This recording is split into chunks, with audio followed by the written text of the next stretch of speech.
So previously we shared how Joe loves documentaries, and that was the reason why he studied film and media.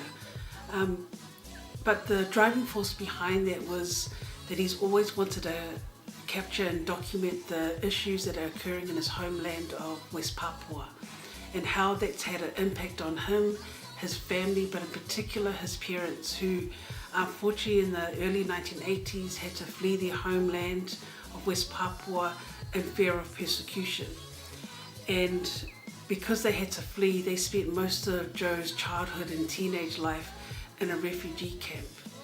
And I can recall in the infancy stage of Joe and I's relationship, he told me he was from West Papua.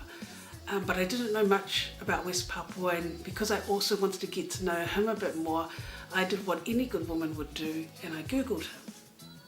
And from that, I found a interview of him on 3CR radio. And this interview was about him sharing a bit of his story. And from there I knew that West Papua to him wasn't just his homeland. There was a fight and a cause behind who he was and who he is. So I knew at that point as well, it was a pivotal point for me, because I had to also make a decision whether I wanted to go on this journey and continue this relationship with Joe, knowing very well that this cause would be a big part of our lives.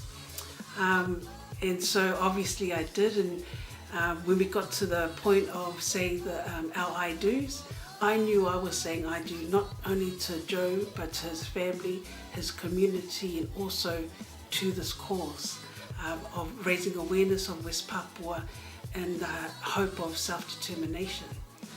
But don't think that Joe got away lightly, because he said I do to me, my family, my community, and also to Whaelavelave.